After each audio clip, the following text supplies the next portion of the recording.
आज हम लोग करेंगे समबाहु त्रिभुज में जो केंद्र होता है, सेंट्रॉइड, ऑर्थो सेंटर, सरकम सेंटर, इन सेंटर, इक सेंटर कहाँ रहता है। सबसे पहले देखेंगे ये है समबाहु त्रिभुज। ये समबाहु त्रिभुज का सबसे बड़ा खासियत क्या है कि इसकी तीनों भुजा आपस में बराबर।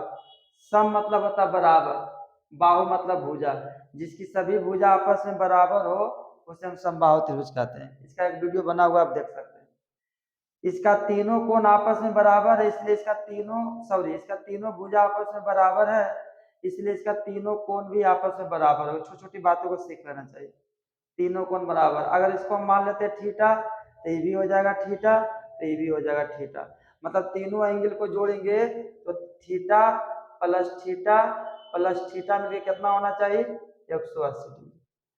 थीटा थीटा थीटा कई theta, 3 theta is equal to 180 degree. Theta बराबर हो गया 180 डिग्री डिवाइडेड बाई 3, 3 छक्का 18, 60 डिग्री।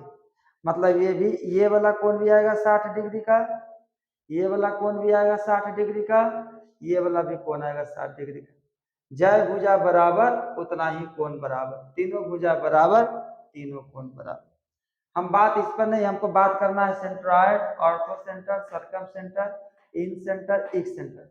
क्योंकि इक सेंटर हमेशा त्रिभुज के बाहर होता है, इसलिए इसी लाइन के सामने यहाँ पर कहीं होगा। पहले इक सेंटर को देख लेते हैं। इक सेंटर ये कभी अंदर हो ही नहीं सकता, है हमेशा त्रिभुज के बाहर।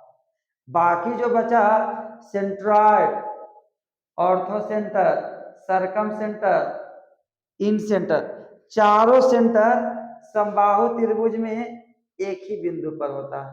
अगर मान लिया जाए यहाँ पर कोई, मान लिया सेंट्रॉइड है, तो चारों यहीं पर होगा। यहीं पर सेंट्रॉइड होगा, यहीं पर ऑर्थो सेंटर होगा, इसी पॉइंट पर सरकम सेंटर होगा, इसी पॉइंट पर इन सेंटर होगा। इसका सबसे ज्यादा यूज पड़ेगा कोऑर्डिनेट में, 11वीं क्लास के कोऑर्डिनेट में।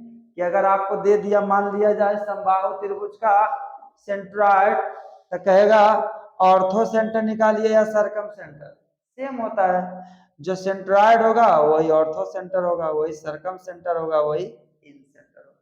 यह स्पेशल त्रिभुज। समबाहु त्रिभुज में चारों सेंटर एक ही बिंदु पर होता है। इसको थोड़ा बड़ा कर दे रहे हैं। यहीं पर रहेगा कौन, सेंट्रॉइड, यही इसी पॉइंट पर रहेगा कौन, इन सेंटर, इसी पॉइंट पर रहेगा कौन, सरकम सेंटर, सरकम सेंटर, इसी पॉइंट पर रहेगा कौन, ऑर्थो सेंटर। चारों सेंटर इसी पॉइंट पर आता है, ऑर्थो सेंटर, ऑर्थो सेंटर। चारों सेंटर एक ही पॉइंट पर रहता है, किस त्रिभुज में, समबाहु त्रिभुज में। सिर्फ एक सेंटर जो होता है इक सेंटर, मतलब बाह्य केंद्र, नामे है बाह्य केंद्र, मतलब बाहर बनेगा, तो ये त्रिभुज के अंदर जा ही नहीं सकता है। इसलिए इसी के सीध में, इसी लाइन के सीध में यहाँ पर रहेगा। अगर सीध नहीं तो सीधा हम ले लीजिए, यही सेंटर बनेगा इसी लाइन के सीध में, ऐसे ऐसे। ये हो गया इक सेंटर। ठीक है, ठीक है, इसको देखिए।